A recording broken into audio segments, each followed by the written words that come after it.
What's up, Flipple Gang? Oh my goodness, it has been forever. I'm obviously channeling Ocelot today as we're talking about Sahelanthropus and MGS5. You'd think Sahelanthropus was the first Metal Gear, what with it being the 80s and it being so flimsy that the minigun from the helicopter can push it back, whereas future Metal Gears had such intense defense design that you had to focus on popping the pilot out like a jack-in-the-box because you may not be able to take down the Metal Gear, but take out the pilot and you arrive at the same result, a non-functioning Metal Gear. What if I told you Sahelanthropus' designer had designed 6 Metal Gears previously?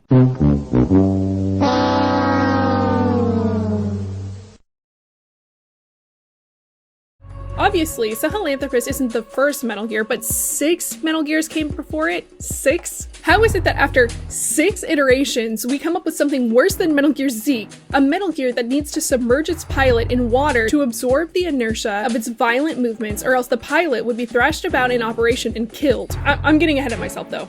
Let's back up. Sahelanthropus was developed in the 80s in a joint effort between Huey Emmerich and the Soviet bionics engineer that developed Venom Snake's prosthetic arm. Side note, did you know Huey's name isn't actually Huey and that Huey's actually a nickname Dr. Strangelove gave him? What is your real name, Huey? Probably Hugh, if the nickname is Huey. No one cares, Hugh. The Soviet bionics engineer, sorry, we don't know his name, had a special interest in bionics and prosthetics and felt that his talents were wasted on Sahelanthropus. He wanted to keep working on artificial limbs, not build robot hands for the newest WMDs. For these reasons, SBE tried to defect, unsuccessfully, and then was recruited to Mother Base by Venom Snake when they needed another mechanics whiz on the base to help develop Venom's prosthetic arm further. Also probably because Huey sucks and I'd also try to defect if my country forced me to be co-workers with him. The Soviet Union financed and supplied resources for Sahelanthropus' development, which fooled SBE and Huey into thinking that Sahelanthropus was a project for the Soviet Union, when really Sahelanthropus was Cypher's. Which, yeah, okay, Huey, like I believe for even 1 second you didn't know Cypher was connected when you had direct contact with Skullface, Cypher's agent. Sahelanthropus gets its name from Sahelanthropus chadenensis, a partial cranium of a hominid found in northern Chad in 2002.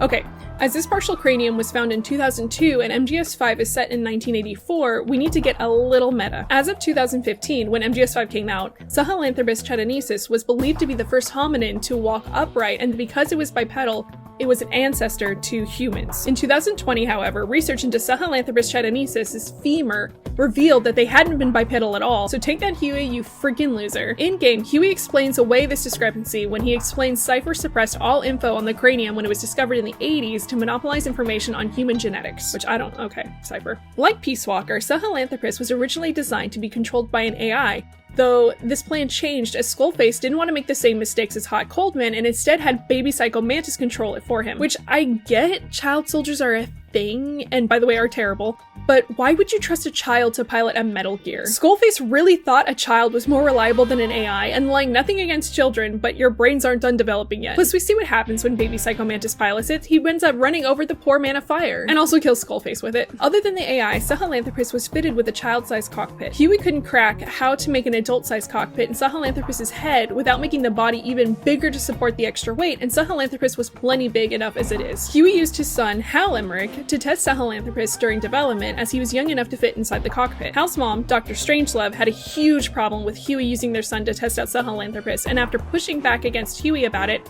Huey locked her in the AI pod she was developing for Sahelanthropus, where she suffocated.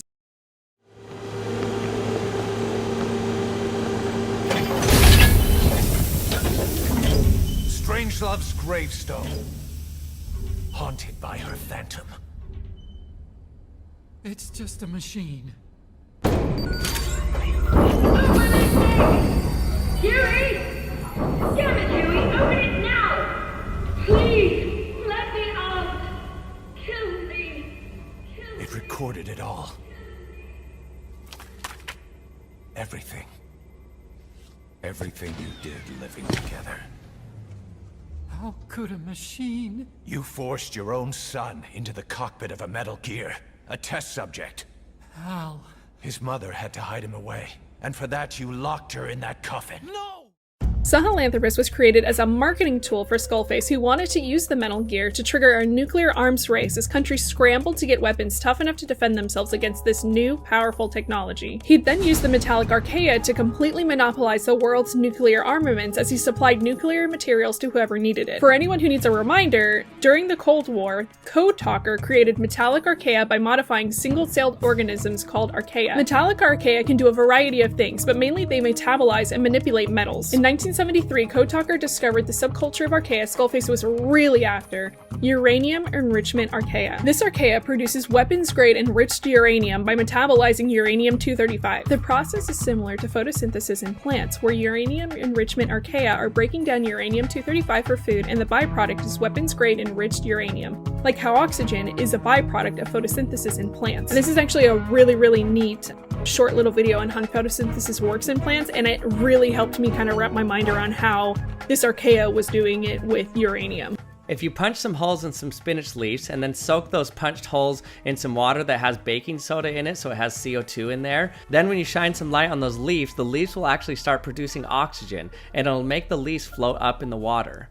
You can even see the bubbles of oxygen coming off the leaves. So what's happening here is 6 molecules of water are reacting with 6 molecules of CO2 and some light, and that creates a sugar molecule and 6 molecules of oxygen. Oh, if you want me to do a video on the archaea more and better breaking them down, let me know in the comments. Sahelanthropus was first deployed in 1984 to Da Samse Laman, Afghanistan, where it was used to capture Venom Snake in its giant hand and not squeeze him until his head popped open like a bag of chips, but hold him gently upside down and set him up for a Spider-Man kiss with Skullface. Most of Sahelanthropus' form was obscured by mist, which we all know based on my earlier video is actually just disgusting parasite sweat. And if you missed that video, I will have it in the description. After letting Venom go, Sahelanthropus then opens its palm like a platform and lifts Skullface away, and the two escape to leave the sweaty parasite unit to take care of Venom. Later, Venom encounters Sahelanthropus again at the Afghanistan-controlled base camp when he goes to collect Huey. It was here that Venom beat Sahelanthropus back by use of his helicopter's minigun and destroyed Sahelanthropus' left arm and leg. Sahelanthropus' armor sucks, with Huey unable to source his first pick of materials for the armor, ceramics. Instead, Huey took a page out of Goldfinger's book and used depleted uranium. Using depleted uranium meant that Sahelanthropus was, in a way, a walking nuclear bomb, despite not being outfitted with one. Although, to use the nuclear materials stored in its armor, the armor would either need to be melted down or Sahelanthropus would need to be blown up, which is super lame. Sahelanthropus had to cost more than any amount of nuclear bombs you can make with its armor, and besides, Sahelanthropus was first and foremost a marketing tool for Skullface. You don't blow up your company mascot unless you're staring down destruction already. Sahelanthropus is recovered and repaired after its run-in with Venom, and the next time Venom confronts the Metal Gear, it's hijacked by Eli with Baby Psycho Mantis, who run the poor man on fire over and mortally wound Skullface, trapping him under the rubble from their rampage before going after Venom in earnest. And this is why you don't plan for children to pilot your giant WMD. They can turn on you on a whim and trap you under some rubble after nearly killing you, and what do you have to show for it?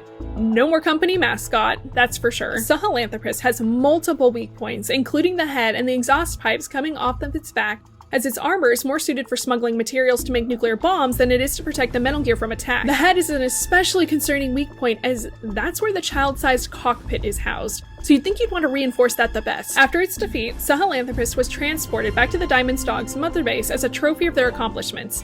Nice to see Sahelanthropus is still serving as a symbol one way or another. Eli and his friends are able to repair Sahelanthropus, though, with Huey's help, and steal it, kicking off one of the biggest Metal Gear conspiracy theories. Is MGS5 finished, or was there supposed to be a third chapter? We're not here to answer that question, though. We're talking about Sahelanthropus today. Though it does make me laugh because, as it stands, we never hear any other news about Sahelanthropus further in the timeline, which tells me that Sally never achieved anything more than its mascot status. It was a terrifying weapon that needed to be confronted again, and I personally had canon that Sally went into disrepair as soon as Eli and his misfits touched down on whatever island they settled down on. I mean, they're just kids, not engineers. How would they have kept up such a sophisticated piece of technology with no funds and no technical skills? I know it's said that XOF and Venom Snake both go to confront Eli and take Sahelanthropus back, with Eli and Snake teaming up to take down XOF, resulting in Sahelanthropus being destroyed yet again. But that's like a rumor whispered on the wind. So, what did Sahelanthropus amount to? Sahelanthropus was a terrifying symbol designed to scare the world into a nuclear arms race where Skullface could use his new metallic archaea to monopolize the production of nuclear materials. As a weapon, it was inoperable without Baby Psycho Mantis's telekinetic powers. The AI pod meant to control it was unfinished when it was used to suffocate its developer, Dr. Strangelove. The cockpit was only big enough to fit a child inside, so a trained adult couldn't pilot it either. No other Metal Gear is so ineffective that it needs magic powers to operate. All other Metal Gears can operate under their own power or with the guidance of a pilot. The depleted uranium armor also wasn't suitable for a weapon of its magnitude and was a substitute for ceramics, serving more as a way to smuggle nuclear materials wherever Sahelanthropus was deployed than to protect the Metal Gear. Sahelanthropus has multiple weak points, including where the cockpit is housed, the head. Sahelanthropus is a paper tiger. Huge and intimidating, it's effective in being terrifying. The first time we see it standing at its full height was terrifying, and Sahelanthropus is definitely one of the only Metal Gears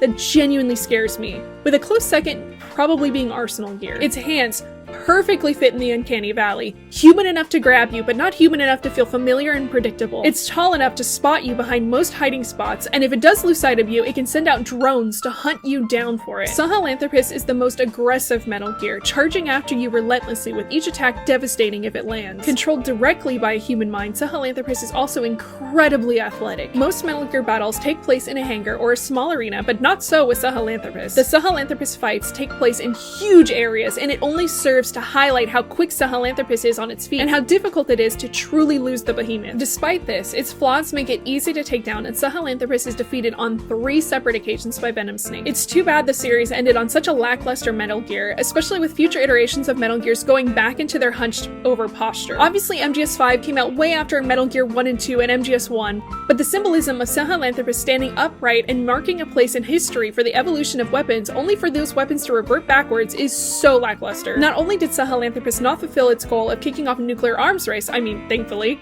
but it also was meaningless in the history of Metal Gear design. In a way, it mirrors Sahelanthropus chadonesis in that way though, so I guess that's something, as Sahelanthropus chadonesis was discovered to not have actually walked upright or be an ancestor to humans, and Sahelanthropus wasn't an evolutionary marker for Metal Gears either, as it's the first and last of its kind. And that wraps it up for Sahelanthropus. Thank you so much for watching. Please like, bell, subscribe, you know, the regular stuff, and I will catch you all in the next one. Thank you.